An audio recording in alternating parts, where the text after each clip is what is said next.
সত্য জানবো, সত্য বলবো আর সত্য দেখাবো। ওয়েলকাম আপনাদের ভালোবাসার এই চ্যানেলে। বন্ধুরা, গত 24 ঘন্টায় মিডল ইস্ট থেকে বড় বড় কিছু আপডেট আসছে। একে তো পেন্টাগনের রক্ষা সচিব পিট হেগসেথ এর ইরানকে সরাসরি হুমকি, অপারেশন ইকোনমিক ফুরির কি। এদিকে বন্ধুরা, ইরান কিন্তু চুপ করে বসে নেই। মিসাইল লঞ্চার রিডিপ্লয়, এয়ার স্ট্রিপ বন্ধ, পাল্টা হুমকি। এদিকে F-15 পাইলট মিসিং, অপারেশনে আমেরিকা কি করেছিল আর ইরান সেই ফাঁকটা কিভাবে বন্ধ করলো। বন্ধুরা, পাকিস্তানের আসিফ মুনির মাঝখানে দালালি করছে, এটা আসলে কতটা কাজে আসছে? আর ইরানের আইআরজিসির পুরনো কমান্ডার মোসিন রেজাই সিসফায়ারের বিরুদ্ধে এর মানে কি দাঁড়াচ্ছে? আর এদিকে লেবানন ইসরায়েলে বীজ ধ্বংস, সরিয়ে নেওয়ার নোটিশ, সিসফায়ারের ভাঙ্গার মুখে। বন্ধুরা, সঙ্গে আপডেট আসছে লেবানন সরকার নিজেই দক্ষিণ লেবানন ইসরায়েলকে বেঁচে দিতে চাইছে। 10 লক্ষ মানুষের কি হবে? সবগুলি প্রশ্ন নিয়ে আজকে বিস্তারিত আলোচনা থাকছে এবং বিশেষ বিশেষ কিছু আপডেট আপনাদের সঙ্গে থাকবো। বন্ধুরা, প্রথমেই আপনাদেরকে জানিয়ে রাখি, পেট হেগসেথ এই লোকটাকে চিনে রাখো। এ হলো আমেরিকার ডিফেন্স সেক্রেটারি, মানে ট্রাম্প যাকে চাইলেই ফোন করে বলতে পারেন কাল ইরান আক্রমণ করো, সেই লোক আর কি। তো সে কি বলল? সে ইরানের আইআরজিসির লিডারশিপকে সরাসরি বলল, আমরা তোমাদের দেখছি, তোমাদের শক্তি আর তোমাদের আমাদের শক্তি এক না, এটা কোনো সমান লড়াই না। তোমরা কোথায় কি মিলিটারি রিসোর্স জড়ো করছো আমরা সব জানি। এরপর বলল, তোমার বোমায় ধ্বংস হওয়া জায়গা থেকে বের হওয়ার চেষ্টা করছো, আর আমরা আরও শক্তিশালী হচ্ছি। এবং সবশেষে একটা আলটিমেটাম দিল, বলল দুটো কাজ করো, এক পরমাণু প্রোগ্রাম বন্ধ করো, 2 স্ট্রেট অফ হরমুজ খুলে দাও, না করলে অপারেশন ইকোনমিক ফুরি চালু হবে। ইরানের বাকি যত পাওয়ার প্ল্যান্ট আছে, এনার্জি ইনফ্রাস্ট্রাকচার আছে, সব ধুলো করে দেওয়া হবে। এখন বোঝো, আগে যে অপারেশন হয়েছিল সেটার নাম ছিল অপারেশন ফুরি, সেটা ছিল সামরিক হামলা। এবার বলছে অপারেশন ইকোনমিক ফুরি, মানে এবার শুধু বোমা না, ইরানের পুরো অর্থনীতিকে পঙ্গু করে দেওয়া হবে। সমুদ্রে অবরোধ আরও করা হবে, আর কোনো তেল বের হবে না, কোনো মাল ঢুকবে না। এটা হলো আধুনিক যুদ্ধের সবচেয়ে নিষ্ঠুর ফর্ম। বোমায় মারার বদলে ধীরে ধীরে অর্থনৈতিকভাবে শ্বাসরোধ করে মারা। বন্ধুরা, ইরান কিন্তু বসে বসে কাঁদছে না। এটা অনেকেই ভাবে আমেরিকা হুমকি দিলেই ইরান ভয় পেয়ে যাবে। হয় না ভাই, হয় না বন্ধুরা, বলতে পারেন। ইরান এখন দুটো কাজ করছে একের সাথে। প্রথম কাজ, মিসাইল লঞ্চার রিডিপ্লয় করছে। আমেরিকা আর ইসরায়েল মিলে ইরানের মিসাইল সিটির এন্ট্রি গেটে হামলা করেছিল, সেই গেট বন্ধ হয়ে গেছিল। এখন ইরান সেই গেট খোলার কাজ দ্রুত করছে। মিসাইল লঞ্চারগুলো আবার পজিশনে গিয়ে আসছে বা পজিশনে নিয়ে আসছে। কারণটা সহজ, ইরান জানে যে কোনো মুহূর্তে আক্রমণ হতে পারে, তাই রেডি তো থাকতেই হবে। দ্বিতীয় কাজটা আরও চালাক। এয়ার স্ট্রিপের গল্পটা আপনাদেরকে একটু জানাই, এটা জানলে বুঝবে ইরান কতটা স্মার্ট। একটু আগের ঘটনা মনে করো, আমেরিকার একটা F-35 যুদ্ধবিমানের পাইলট নিখোঁজ হয়েছিল। আমেরিকা সেই পাইলটকে খুঁজতে গিয়ে একটা পাহাড়ি এলাকায় অপারেশন চালায়। ওই এলাকায় একটা এয়ার স্ট্রিপ ছিল, পাহাড়ি অঞ্চল হলেও সেখানে রানওয়ে বানানো ছিল। আগে ইরান নিজেই ওই স্ট্রিপ ব্যবহার করত, আমেরিকা সেই লোকেশন জানতো।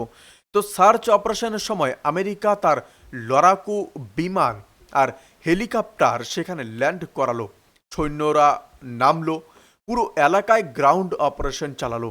এখন ইরান ভাবলো, এই স্ট্রিপটা যদি খোলা থাকে তাহলে পরের বার আমেরিকা আক্রমণ করলে সরাসরি এখানে বিমান নামাবে, সৈন্য নামাবে।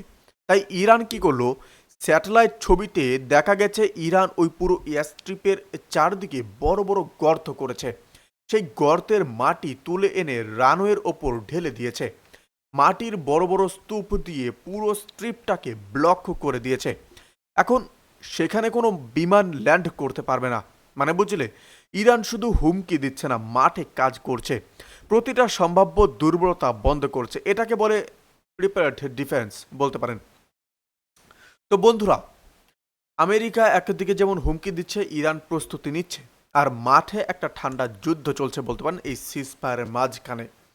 দেখুন, পুরো খেলায় একটা লোক আছে যে না আমেরিকার দলে না ইরানের দলে, কিন্তু দুজনের ঘরেই যাতায়াত করছে। আর সে হলো পাকিস্তানের আর্মি চিফ আসিফ মুনির। তো এই লোক কদিন আগে ইরান গিয়েছিল আমেরিকার মেসেজ নিয়ে, মানে ট্রাম্প যা বলতে চায় ইরানকে সেটা কূটনৈতিকভাবে পৌঁছে দিতে গিয়েছিল। এখন ইরান থেকে ফিরে সে আবার যাচ্ছে ওয়াশিংটন, এবার ইরানের কথা নিয়ে। মানে ব্যাপারটা হলো দুটো দেশ সরাসরি কথা বলতে পারছে না, কারণ আমেরিকা ইরানের কোনো কূটনৈতিক সম্পর্ক নেই, কোনো দূতাবাস নেই, হটলাইন নেই। তাই পাকিস্তান হলো সেই চ্যানেল যেটা দিয়ে দুটো দেশ একে অপরকে মেসেজ পাঠাচ্ছে বর্তমানে। এটা কি ভালো? হ্যাঁ, এই মুহূর্তে একমাত্র ভালো জিনিস চলছে, এটাই ভালো জিনিস চলছে। কারণ যতক্ষণ মেসেজ চলছে, বোমা চলছে না। কিন্তু সমস্যা হলো পাকিস্তান এই দুর্বল, বা পাকিস্তানকে একটা দুর্বল মধ্যস্থকারী হিসাবেই প্রত্যেকটা দেশ দেখে, এবং সত্যিকার অর্থেই পাকিস্তান একটা দুর্বল মধ্যস্থকারী। নিজের অর্থনীতি ডুবছে, আইএমএফ এর কাছে হাত পাচ্ছে। আমেরিকাকে খুশি না রাখলে বর্তমানে ঋণ বন্ধ হয়ে যাবে, আবার ইরানের সাথে সম্পর্ক না রাখলে পশ্চিম সীমান্ত অস্থির হয়ে যাবে। তাই পাকিস্তান দুদিকেই খুশি রাখার চেষ্টা করছে। কিন্তু বন্ধুরা, দুদিকে একের সাথে খুশি রাখা যায় না। একদিকে বা একদিন এই মধ্যস্থতা ভেঙে পড়বে, আর সেদিনই সম্ভবত বোমা পড়া বা বোমা পড়তে শুরু করবে। বন্ধুরা, আসি সবচেয়ে ইন্টারেস্টিং বা গুরুত্বপূর্ণ পয়েন্টে। মোহসেন রাজাই, এই নামটা মনে রাখো। একে আইআরজিসির পুরনো কমান্ডার, মানে ইরানের যে সামরিক, বিশেষ সামরিক বাহিনী যারা মিসাইল চালায়, প্রক্সি ওয়ার চালায়, হেজবুল্লাহকে অস্ত্র দেয়, সেই বাহিনীর এক সময়কার প্রধান। আর এখন সুপ্রিম লিডার মোস্তাবা খামেনির ব্যক্তিগত উপদেষ্টা। তো সে কি বলল? খুব সরাসরি বলল আমি সিজফায়ারের বিরোধী, এই সিজফায়ার ভেঙে দেওয়া উচিত, আমেরিকার জাহাজের ওপর হামলা করা উচিত, স্ট্রেট অফ হরমুজ এ যে আমেরিকার নেভি আছে তাদের ডুবিয়ে দেওয়া উচিত, কাউকে পালাতে দেওয়া হবে না।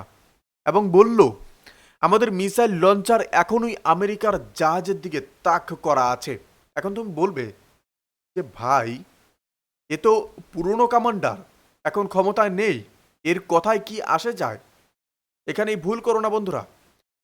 এই সুপ্রিম লিডারের উপদেষ্টা, মানে রোজ সকালে এ যা পরামর্শ দেবে সেটা সুপ্রিম লিডার শুনবে, আর ইরানে আইআরজিসি যা করে সেটা সুপ্রিম লিডারের নির্দেশে করে।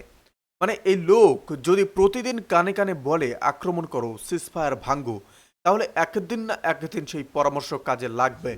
আর সবচেয়ে ভয়ের কথা কি জানো? এ কিন্তু বলছে যে এটা আমার ব্যক্তিগত মত, মানে এখনো সরকারি সিদ্ধান্ত না, কিন্তু এই কথাটা পাবলিকালি বলা হয়েছে। ইরানের সরকার এই কথা শুনেও চুপ আছে, কোনো খণ্ডন নেই। কেন? কারণ এটা ইরানের একটা টেকটিক, চাপ বাড়াও। দেখো আমেরিকা কতটা নমনীয় হয়, সরাসরি যুদ্ধ ঘোষণা না করেও একটা ভয়ের পরিবেশ তৈরি করো। বন্ধুরা, আসি লেবাননে। এটা বুঝতে হলে অনেক আগে কথা বলা দরকার, বা ইরানের কাছে লেবানন মানে কি অনেক আগের থেকে সেগুলো শুরু করা দরকার। দেখুন, লেবানন হলো ইরানের সবচেয়ে কাছের মিত্র, হিজবুল্লাহর ঘর। তো হেজবুল্লাহ ছাড়া ইরানের মিডল ইস্ট স্ট্র্যাটেজি অনেকটাই দুর্বল হয়ে যায়। তাই ইরানের একটাই শর্ত, লেবাননে পার্মানেন্ট সিজফায়ার। আর এই শর্ত না মানলে কোনো চুক্তি নেই। কিন্তু ইসরায়েল কি করছে? ইসরায়েল আজকে লেবাননে আবার বড় হামলা করলো। দক্ষিণ লেবাননের টায়ার অফ সিডনোতে যে ব্রিজ জুড়ে ছিল, তো যেটাকে আর একটা কাসমিয়া ব্রিজ বলে, সেই ব্রিজে দুটো এয়ার স্ট্রাইক হলো, ব্রিজ সম্পূর্ণ ধ্বংস হয়েছে। এর মানে কি? মানে দক্ষিণ লেবাননের দুটো বড় শহরের মধ্যে যোগাযোগ পুরো কেটে গেল, মানুষ যেতে পারবে না, ত্রাণ যাবে না, কোনো সাপ্লাই যাবে না। শুধু তাই না বন্ধুরা, আইডিএফ মানে ইসরায়েলি সেনাবাহিনী আবার সতর্ক বার্তা দিয়েছে দক্ষিণ লেবাননের বাসিন্দাদের, বলছে যে জারাহানি নদীর উত্তরে সরে যাও এখনই, কারণ এই এলাকায় আরও বড় হামলা হতে পারে। এই প্যাটার্নটা চেনা, গত সপ্তাহেও একই হয়েছিল, আগে সতর্ক বার্তা, তারপর ভয়ঙ্কর হামলা। তো বুঝতেই পারছো, ট্রাম্প যতই নীতিনাদুকে বলুক লেবাননে হামলা বন্ধ করো, ইসরায়েল কিন্তু শুনছে না। আর এই না শোনাটাই গোটা চুক্তির সবচেয়ে বড় বাধা বলতে পারেন। আসি চাঞ্চল্যকর খবরে। রিপোর্ট বলছে লেবাননের সরকার দক্ষিণ নিজেই দক্ষিণ লেবানন ইসরায়েলকে দিয়ে দিতে চাইছে। হ্যাঁ, ঠিকই শুনছো। যে এলাকায় 10 লক্ষ মানুষ থাকে সেই জায়গাটা একটা বাফার জোন হিসাবে ইসরায়েলকে ছেড়ে দেওয়ার কথা ভাবছে লেবানন সরকার। কেন? কারণ লেবানন সরকার মনে করছে ওই এলাকায় বেশিরভাগ হিজবুল্লাহর লোক।